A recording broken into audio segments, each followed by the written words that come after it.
Number 6،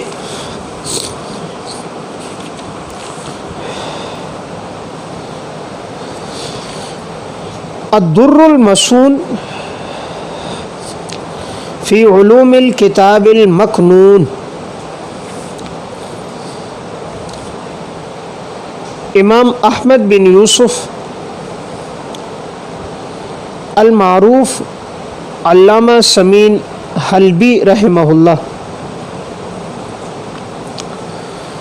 متوفی 756 ہجری۔ یہ تفسیر 11 جلدوں میں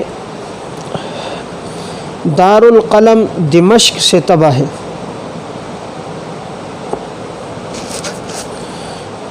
علامہ سمین حلبی رحمہ اللہ لغت، نحو، قرات،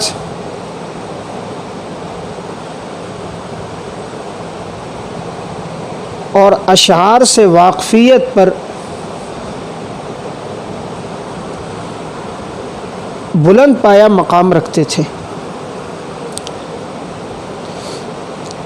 اس تفسیر میں انہوں نے درج ذیل تفاسیر سے استفادہ کیا ہے۔ نمبر 1، علامہ زمخشری رحمۃ اللہ علیہ کی تفسیر کشاف سے۔ نمبر 2، امام ابو البقاء کی املاء ما من بہ الرحمن سے۔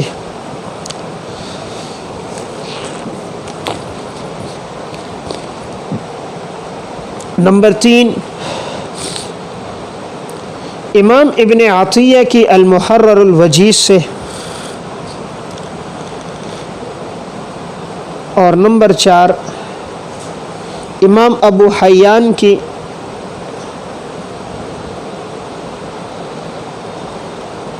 البحر المحیط سے۔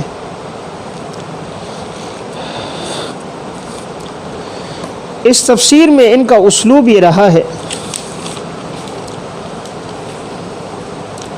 کہ یہ آیت ذکر کرنے کے بعد اس کی مختصر وضاحت کرتے ہیں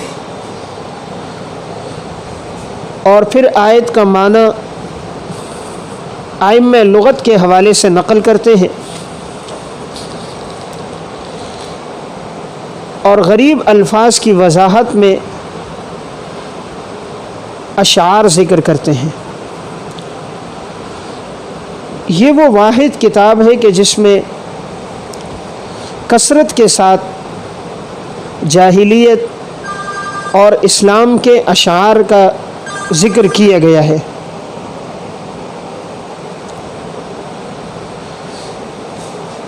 اس میں انہوں نے یہ اسلوب اختیار کیا ہے کہ آیت کا تذکرہ کرنے کے بعد انہیں اگر کوئی بھی شعر دستیاب ہوا ہے تو انہوں نے وضاحت میں اسے ذکر کیا۔ اسی لیے اگر کسی کا یہ ذوق ہو کہ آیت کے معانی مجھے ائمہ لغت اور اشعار کے ذریعے سے معلوم ہو جائیں تو وہ اس تفسیر کو اپنے مطالعے میں رکھے۔ اور اس میں انہوں نے جا بجا نحوی مباحث کو ذکر کیا ہے، خاص طور پر مشکل آیات کی ترکیب کو بھی انہوں نے اپنا موضوع بنایا ہے۔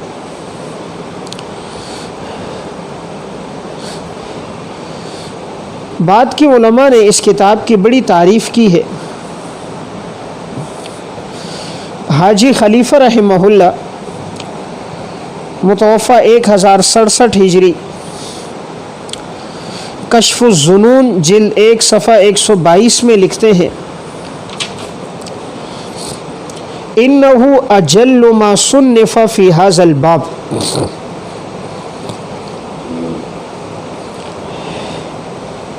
کہ اس باب میں لکھی گئی کتابوں میں یہ سب سے اہم اور مفید کتاب ہے۔ بعد میں جو محمود صافی نے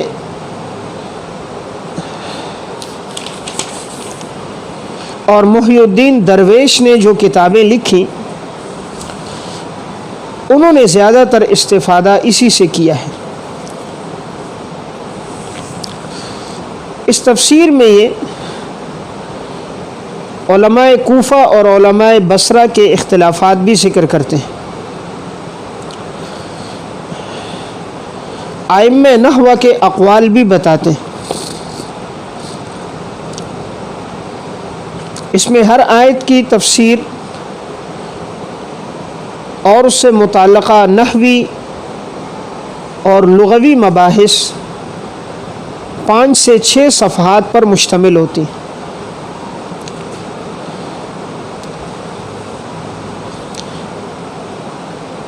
انہوں نے لغت اور ترکیب کے علاوہ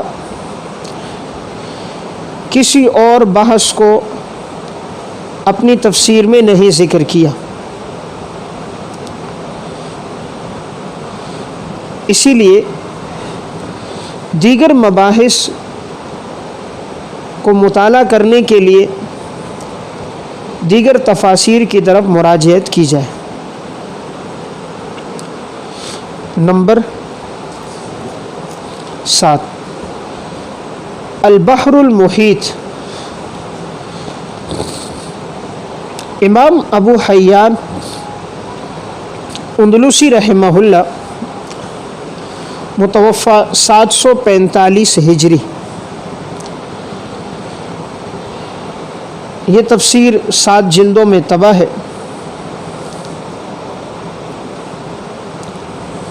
امام ابو حیان اپنے دور کے بڑے نحوی عالم گزرے ہیں۔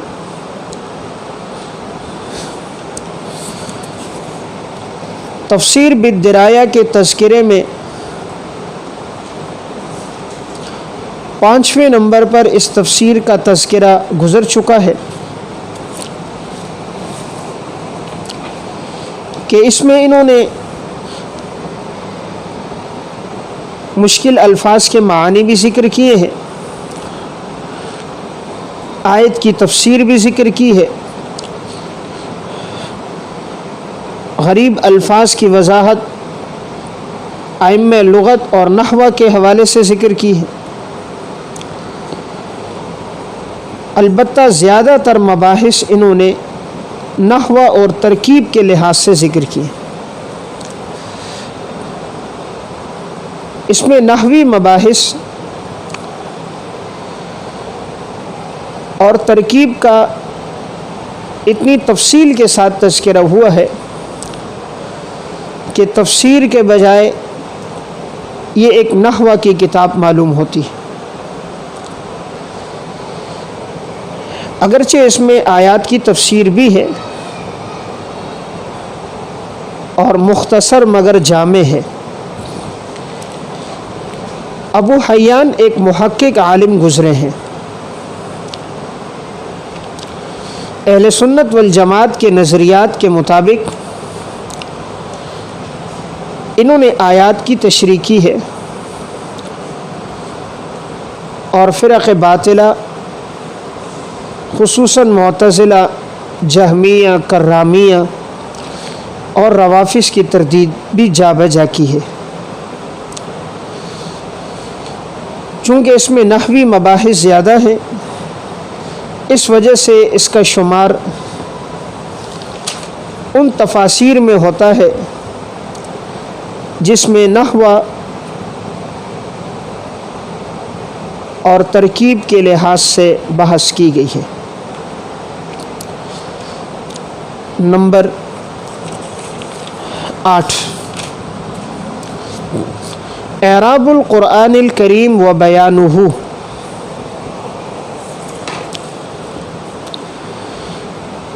امام محی الدین درویش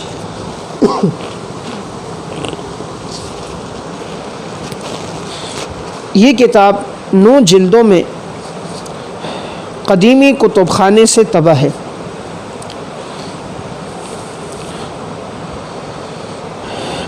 اب تک کی لکھی ہوئی کتابوں میں جامعیت اور افادیت کے لحاظ سے یہ کتاب نہایت مفید ہے اور اہل علم کے درمیان معروف و مقبول ہے۔ ان کا اسلوب یہ ہے کہ یہ سب سے پہلے عنوان قائم کرتے ہیں اللغت،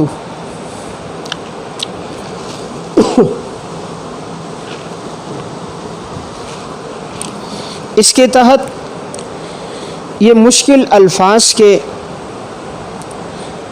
معانی بیان کرتے ہیں۔ اس میں انہوں نے زیادہ تر ائمہ لغت کے حوالے سے معانی بیان کیے ہیں۔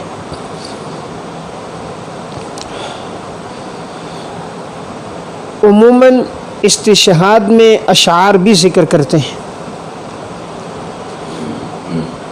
پھر یہ عنوان قائم کرتے ہیں الاعراب، اس کے تحت یہ ترکیب ذکر کرتے ہیں۔ اس میں پورے قرآن کریم کی مختصر اور عام فہم انداز میں ترکیب کی گئی ہے۔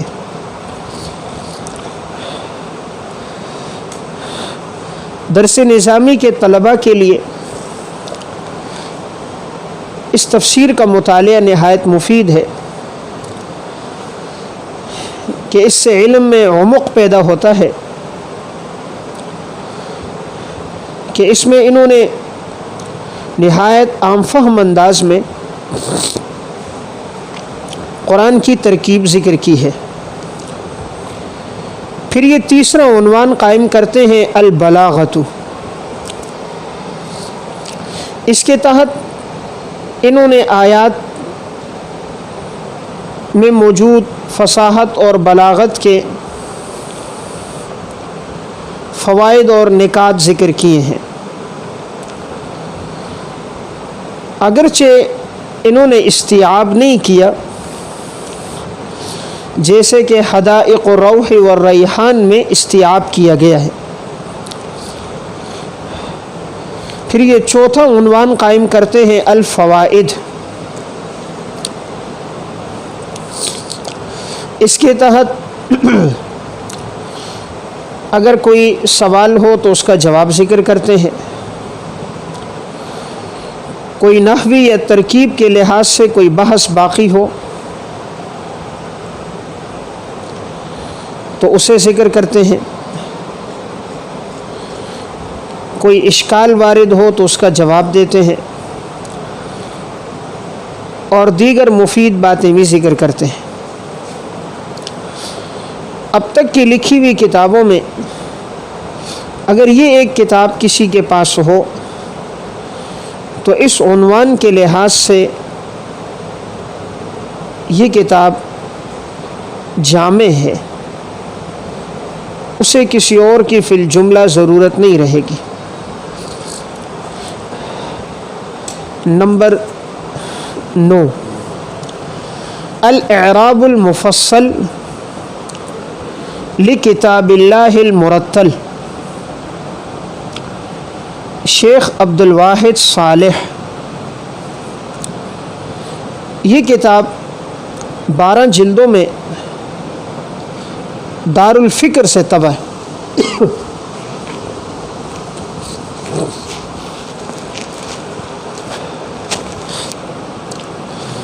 اس کتاب میں انہوں نے صرف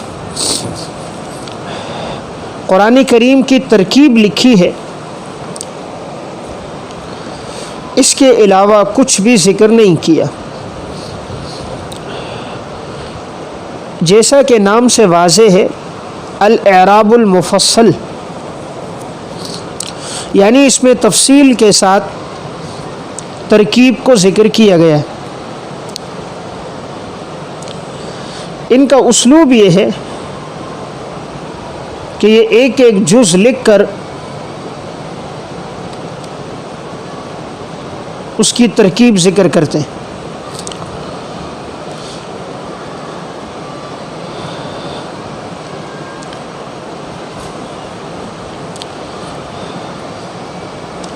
یہ آپس میں جملوں کا تعلق بھی بتاتے ہیں،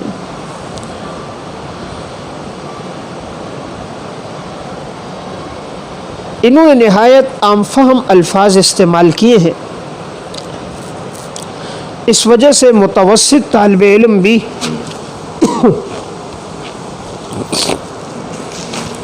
اس تفسیر سے استفادہ کر سکتا ہے۔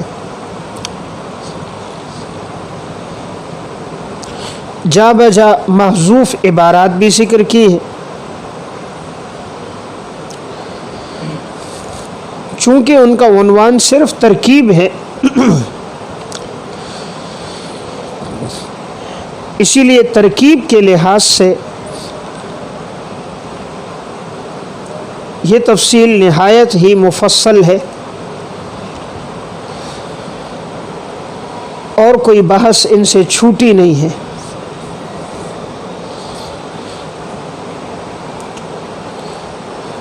اور چونکہ یہ بہت متاخر ہیں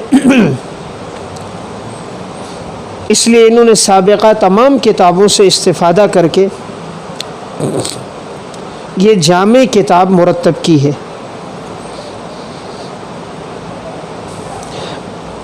نمبر 10، الجدول فی اعراب القرآن الکریم۔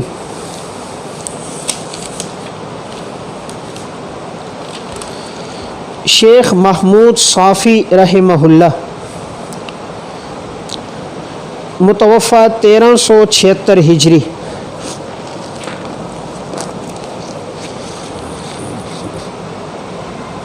یہ تفسیر 15 جلدوں میں دار الرشید سے طبع ہے۔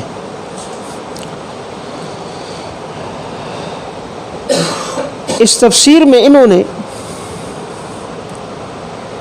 4 باتوں کو ذکر فرمایا ہے۔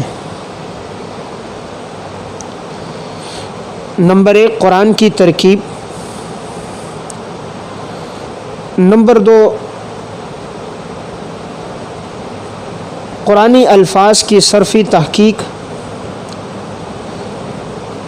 نمبر 3، فصاحت اور بلاغت۔ اور نمبر 4، آیت سے متعلق علمی اور فنی فوائد و نکات۔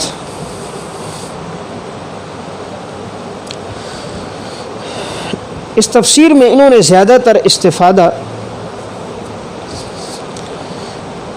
تفسیر کشاف، البحر المحیط، الدر المصون اور املاء ما من بہ الرحمن سے کیا ہے۔ ان کا اسلوب یہ ہے کہ یہ سب سے پہلے عنوان قائم کرتے ہیں الاعراب، اس کے تحت یہ آیت کی مکمل ترکیب ذکر کرتے ہیں۔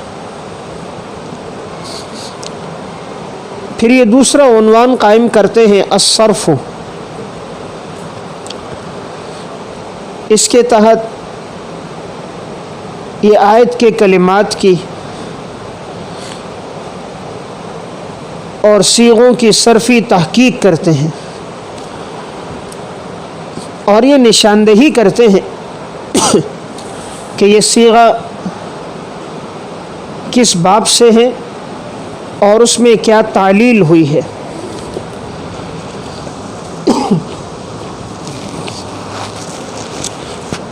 مجرد اور مزید کے حوالے سے ابواب کی تعیین بھی کرتے ہیں۔ پھر تیسرا عنوان قائم کرتے ہیں الفوائد، اس کے تحت یہ نحوی فوائد ذکر کرتے ہیں۔ نحوی لحاظ سے کوئی بحث، کوئی فائدہ، کوئی نقطہ ہو تو اسے بیان کرتے ہیں۔ پھر یہ عنوان قائم کرتے ہیں البلاغت، اس کے تحت یہ آیت میں موجود فصاحت اور بلاغت کے فوائد، نکات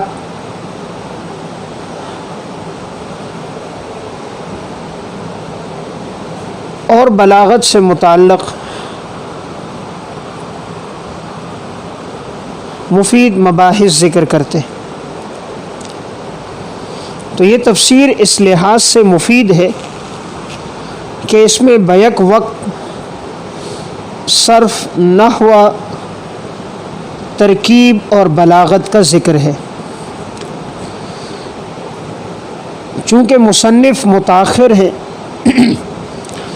اسی لیے انہوں نے سابقہ کتب تفاسیر سے بھی استفادہ کیا ہے، اس لحاظ سے یہ تفسیر نہایت جامع ہے اور اہل علم کے درمیان معروف اور مقبول ہے۔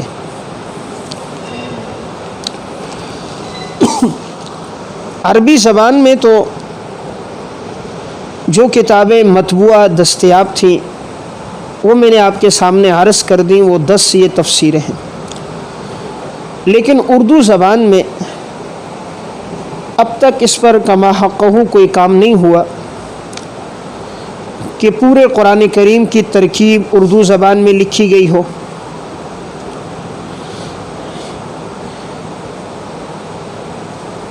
یا پورے قرآن کریم میں جو مشکل آیات ہیں ترکیب کے لحاظ سے ان کی وضاحت کی گئی ہو، یا قرآن کریم کے تمام صیغوں کو صرفی لحاظ سے حل کیا گیا ہو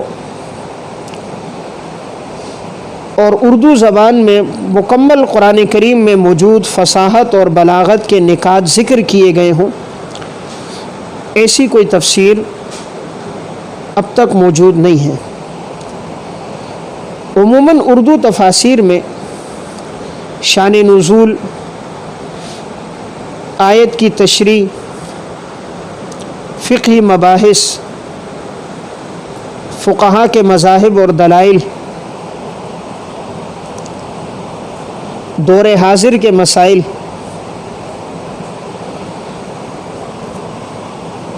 آیت سے متعلق احادیث اور آثار کا تذکرہ تو ملتا ہے، لیکن فنی لحاظ سے صرفی، نحوی، لغوی، منطقی اور بلاغت کے لحاظ سے فوائد نہیں ملتے۔ اس لیے اگر کوئی صاحب علم اس لحاظ سے تفسیر لکھے کہ وہ اس میں علم نحو کو بنیاد بنائے اور مشکل آیات کی ترکیب ذکر کر دے تو یہ طلبہ کے لیے اور اہل علم کے لیے نہایت مفید ہوگا۔